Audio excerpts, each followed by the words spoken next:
I realize this story may not be scary movie material, but it's been a real-life horror story for me and my family. For our safety, I will only use family relations, no names and no locations. This story is about a man whose life was cruelly cut short and his family left with no closure. If he can't have proper justice, I'd figure I could at least tell his side of the story to the best of my ability and expose the corruption of my hometown. I think this is the only thing that will allow us to have any closure about everything that happened. This man was my older brother. Let me start off by saying, my brother did not live a perfect life. In fact, it was a hard one to live. From an early point in his life, he started living that street life. He had a bad drug problem and couldn't steer clear of certain people that were not looking out for his best interest. Pretty soon, the streets basically grabbed him by the neck and slung him around. But I want everyone to know this. He was a good-natured man with a heart of gold. He looked intimidating, but he was nothing but a big, goofy teddy bear. Although the streets ultimately took him in the end, he tried his damnedest to stay away and do good by everyone else. He was loved very much by his parents, was a father who loved his kids, and he was that protective older brother that everyone wants. He was also a genuine friend to many people. Basically, everyone loved him. Well, almost everyone. Anyway, here is how it happened. I had just gotten home from a local art gallery, and I was sitting in the family room. My mother had gotten a phone call, and I didn't think much of it, until I heard her voice become distressed. I rushed to the doorway of her bedroom, and when she had finished her phone call, she began crying. I asked her, "What's wrong?" She choked through her tears. "Your brother was just hit by a car." My heart dropped. After hearing it at first, I was hoping it wasn't serious. Please, God, don't let it be serious. The both of us got dressed, and we rushed to the place where the incident occurred. On our way, I asked her for details. She simply said that my brother and a female friend of his were arguing, and he got into a physical altercation with another male friend afterward. The female friend had struck my brother with her vehicle. The rest of the details will come later in the story. We had arrived at the location. My brother was no longer there. We learned a little bit later that he was airlifted to another city with a hospital where staff was specially trained to handle trauma patients. All we could see was the ambulance vehicle, a sheriff's car, and the people who lived in that location. The friends who did this to my brother were standing there talking to the sheriff. My mom became hysterical again and began screaming. "What did you do, you bitch?" His female friend yelled back, "I swear I would never hurt him." At this point, I had to hold my mom back, and I lost my shit and started yelling at her too. One of her boyfriends started yelling back at me. I couldn't hear what he was saying, just being an asshole. I kind of blacked out and couldn't really say or do anything. The rest is a little bit of a blur. All I could remember is talking to some of the people that my brother knew, and we spoke to one of the sheriff's deputies about where he was. I asked the deputy, are they even going to charge these people with anything? That maybe they were possibly riding on a high? He responded with a condescending tone of voice. "Oh, sorry, we can't do that without probable cause, such as operating a vehicle." Even though one person who knew my brother and saw what happened told him that the person responsible was, in fact, driving. He just walked away. When we discovered what hospital he was located at, we went back to our car. Before we departed, my mother left everyone with these final words. "You better pray to God that my son is not badly hurt." My family and I left, and we drove an hour to the hospital that night. When we arrived, he was still in surgery. Luckily, they could let us up, despite the complications of the COVID. We waited several minutes, and the head surgeon came out to see us. He explained to us in much detail that there was extreme swelling in the brain, and they had to cut open his skull to try and reduce the swelling. Ultimately, the damage was just too severe, and that it was likely he was not going to pull out of this. My stomach dropped as far down as it could go, and I started sobbing. Actually, I was wailing. After the surgeon left, a nurse came to retrieve us so we could see him in the ICU. It was a struggle trying to prepare myself. My legs almost gave out on me several times. We finally reached his bed, and he was in terrible condition indeed. His head was twice the size it should have been. I could see an incision where they cut him open, and I could still see blood coming out of his ear, and there was a little caked on his eyelashes. I was disgusted and heartbroken that someone could do this to another human being. It was so traumatizing that even one of the nurses cried with us. We spent another several minutes talking to my brother, telling him how much we loved him. Afterwards, one of the doctors came over and talked to us.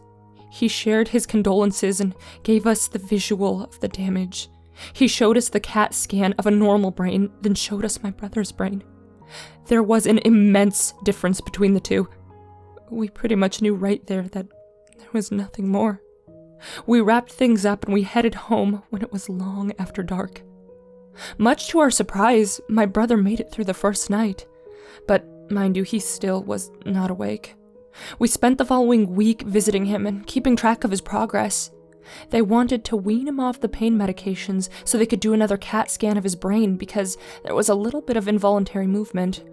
He was responding well to the medicine reduction and being fed through a tube. However, later in the week, his brain swelling kept going up and down, and it continued to be a problem.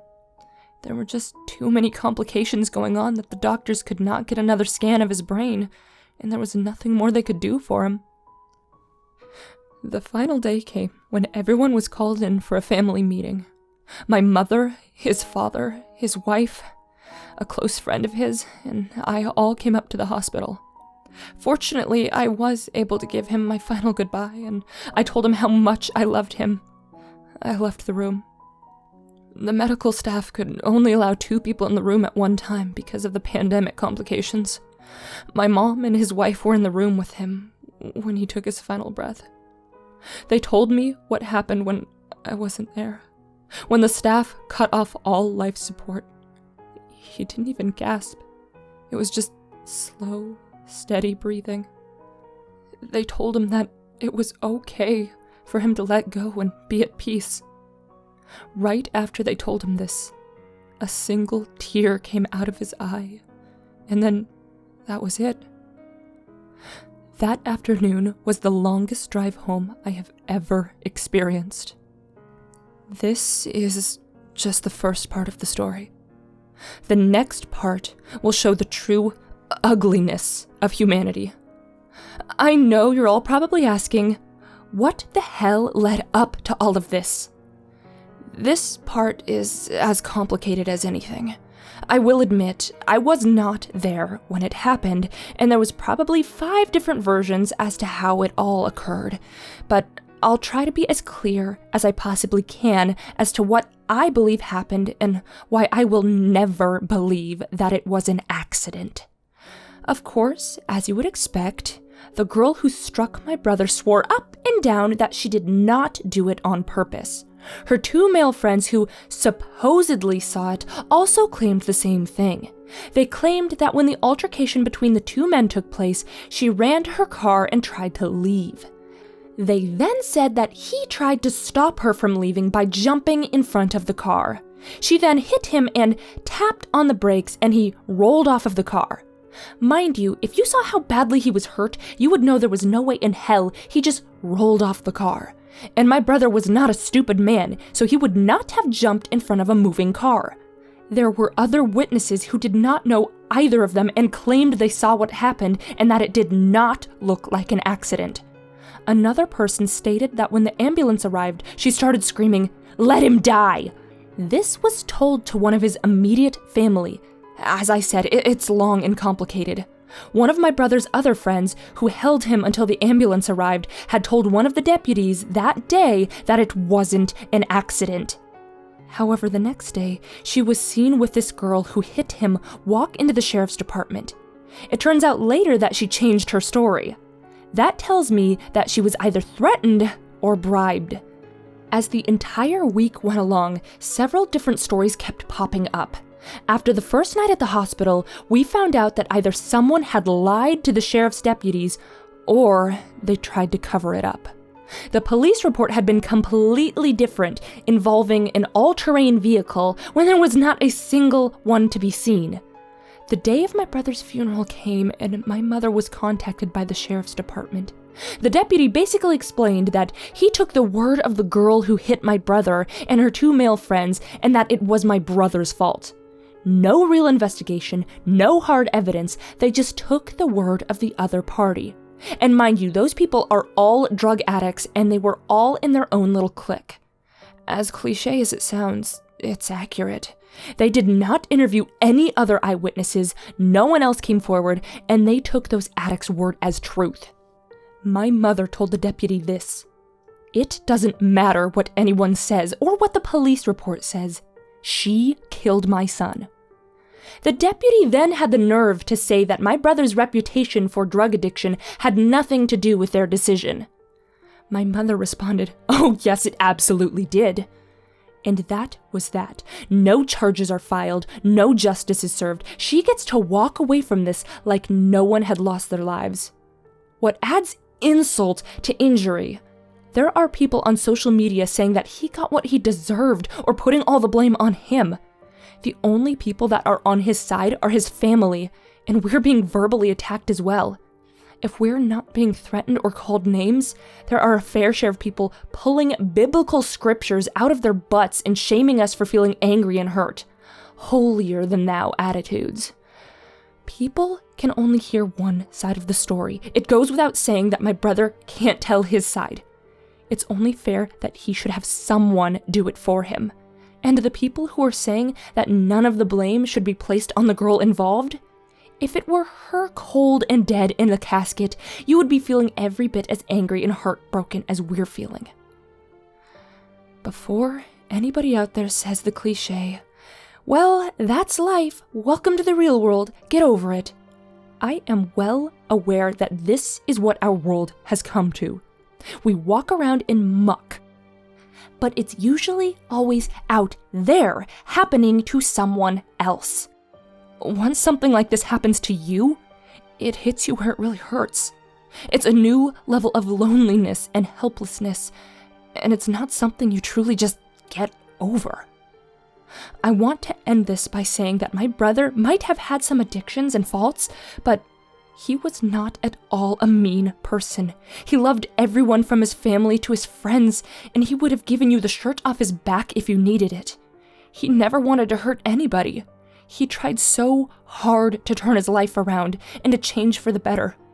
Ultimately, the streets took him and crushed him. To everyone out there, watch your kids, your siblings, and whoever else you have in your life. If someone is precious to you, hold them tight. It is a truly corrupt and repulsive world out there. And frankly, that's scarier than any horror story.